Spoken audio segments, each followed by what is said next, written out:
झूठे सुख को सुख है ये मान रहा मनमोद, ये सकल जमीना काल का कुछ मुख में कुछ खोद।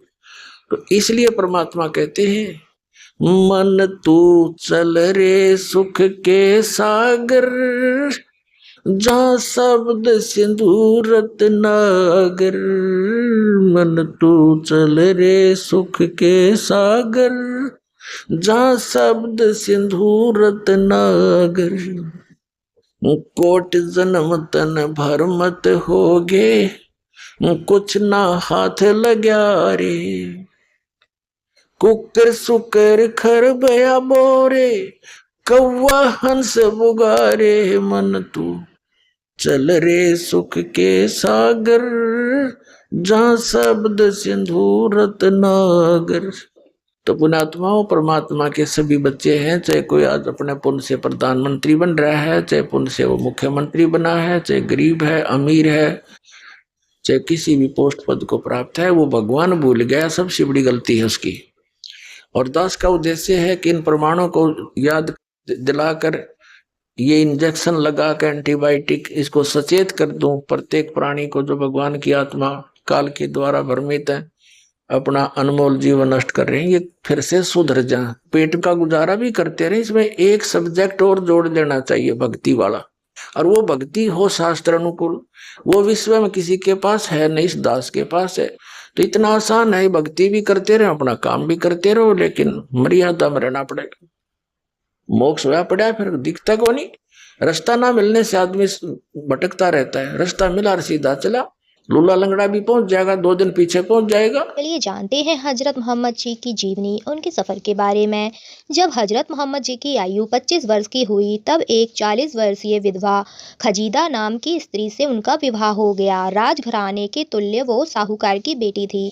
हजरत मोहम्मद जी को 7 संतान, 3 लड़के, 4 पुत्रियां खजीदा जी से प्राप्त हुई। हजरत मोहम्मद जी प्रभु की भक्ति में विशेष लीन रहते थे।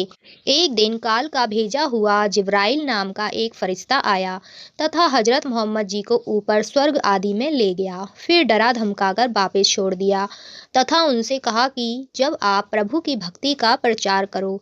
तब हजरत मोहम्मद जी ने अपनी पत्नी श्रीमती खजीदा जी को सर्व कहानी बताई तथा देश विदेश जाकर प्रभु भक्ति प्रचार करने की आज्ञा उनसे मांगी।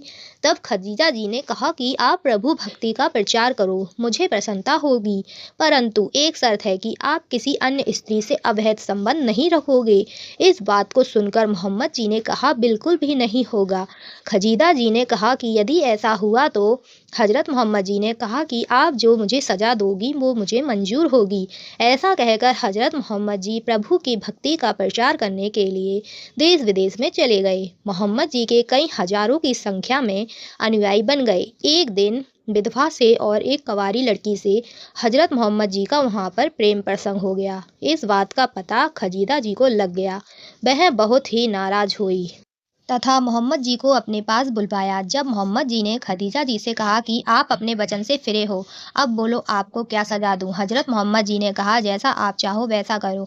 खदीजा जी ने अपने भाइयों और नातियों को कहकर हजरत मोहम्मद जी को आगे से मूछें कटवा दी और सिर के बालों की चोटी भी कटवा दी तथा नौकरों से कहा कि इनका लिंग भी काट दो।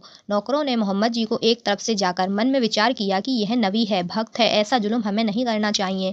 उनके मन में रहम आ गया। नौकरों ने हजरत मोहम्मद जी के लिंग यानी कि पेशाब की इंद्री केवल आगे की चमड़ी खाल काट दी तथा एक पात्र में रखकर खदीजा जी को दूर से दिखा दिया कि हमने सब काम कर दिया है। तब खदीजा जी ने हजरत मोहम्मद जी से कहा कि अब आप कहीं पर भी जाओ।